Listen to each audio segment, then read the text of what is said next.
उपमुख्यमंत्री अजित पवार यांच्या निधनामुळे राज्यात 3 दिवसांचा दुखवटा जाहीर करण्यात आला असल्यामुळे 12 जिल्हा परिषद व त्या अंतर्गतच्या 125 पंचायत समित्यांच्या सार्वत्रिक निवडणुकांच्या उर्वरित टप्प्यांमध्ये बदल करण्यात आला असून 5 फेब्रुवारी 2026 ऐवजी आता 7 फेब्रुवारी 2026 रोजी मतदान, तर 7 फेब्रुवारी 2026 ऐवजी 9 फेब्रुवारी 2026 रोजी मतमोजणी होईल।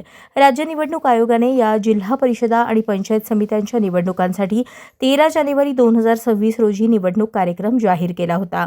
त्यानुसार नामनिर्देशन पत्र दाखल करणे, नामनिर्देशन पत्र मागे घेणे, चिन्ह वाटप आणि निवडणूक लढवणाऱ्या अंतिम उमेदवारांची यादी प्रसिद्ध करणे इत्यादी टप्प्यांची प्रक्रिया पूर्ण झाली आहे।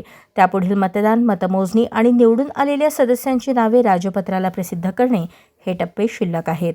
माननीय सर्वोच्च न्यायालयाने या निवडणुकांसाठी 31 जानेवारी 2026च्या पुढे फक्त 2 आठवड्यांची मुदतवाढ दिली आहे, परंतु उपमुख्यमंत्री अजित पवार यांचे 28 जानेवारी 2026 रोजी अपघाती निधन झाल्यामुळे राज्य शासनाने राज्यात 28 जानेवारी 2026 ते 30 जानेवारी 2026 पर्यंत दुखवटा जाहीर केला आहे। या कालावधीचा विचार करून जिल्हा परिषदा व पंचायत समित्यांच्या निवडणुकांच्या कार्यक्रमातील उर्वरित टप्प्यांमध्ये बदल करण्यात आले आहेत।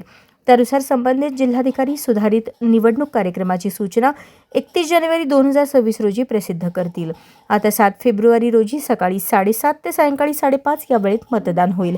त्यामुळे जाहीर प्रचाराची समाप्ती 5 फेब्रुवारी 2026 रोजी रात्री 10 वाजता होईल। संबंधित ठिकाणी 9 फेब्रुवारी 2026 रोजी सकाळी 10 वाजता मतमोजणी सुरू होईल। निकाल जाहीर झाल्यानंतर संबंधित ठिकाणाची आचारसंहिता संपुष्टात येईल। अशाच नवनवीन अपडेटसाठी जनता राज्य न्यूज चॅनलला सबस्क्राईब करा, लाईक करा आणि शेअर करायला विसरू नका।